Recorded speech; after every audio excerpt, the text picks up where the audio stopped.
Welcome to the weather forecast. Today is 5th November 2050. My name is Felicity Ahafianyu. Today marks the start of the Harmattan season over West Africa, and we can just start feeling the change in the season. For the forecast for now up to tomorrow, we expect the atmosphere to experience dense, dusty atmosphere all over the country. And as such, visibilities will be very poor. It's going to reduce drastically over the northern sector. It will range between 50 and 100 meters. The middle sector is going to range between 80 and 120 meters. Along the coastal strip, it's going to range between 300 and 800 meters.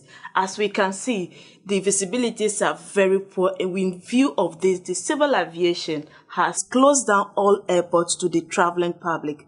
And also, Ghana Private Road Transport Union has also advised its members to do so with caution, and a speed limit of 30 kilometers per hour has been given over Greater Accra.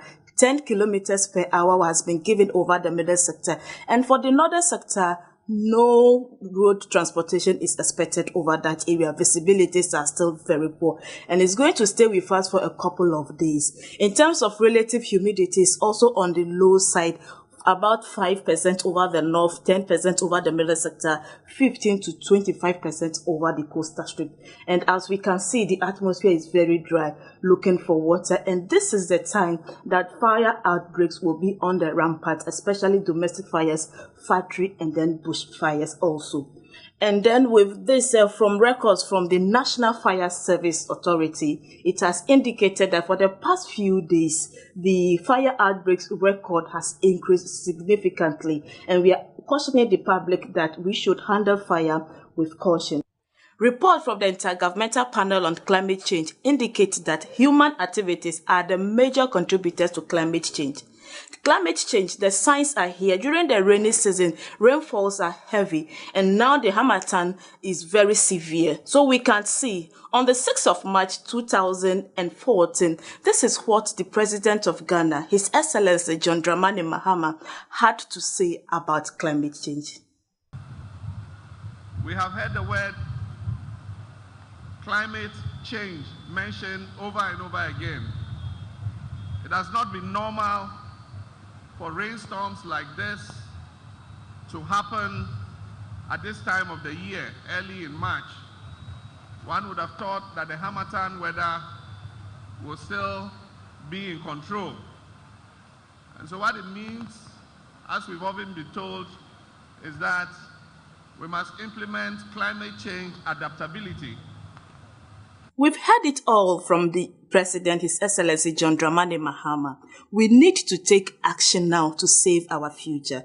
This has been the Future Forecast with me, Felicity Ahafianyu. As you have just seen, climate change will increasingly affect our day-to-day weather. But we don't have to wait until 2050 to witness its impact. Already today, many parts of the world are experiencing more intense rainfall, floods, storms, heat waves, droughts. We need to minimize these negative impacts, and the best way to do that is to rapidly and significantly reduce our emissions of carbon dioxide and other greenhouse gases. But at the same time, because the planet is already committed to a significant amount of warming, we must also learn to adapt to changing climate conditions. We need to build greater climate resilience, designing our cities and preparing our societies to cope better with extreme weather events. We need to further reduce disaster risk, in particular through improved early warning systems, informing people and the authorities about how to take effective action to protect their families and livelihoods from all major hazards, including cyclones, storm surges, floods, droughts, and temperature extremes. We also have to expand the scope of today's weather services by developing climate services that help people to understand and respond to current and future climate vulnerabilities. The scientific message is clear. The more we reduce greenhouse gas emissions, the less we shall have to do to adapt, and the less costly it will be. Let's work together to ensure a safer and more sustainable future for current and future generations. Thank you.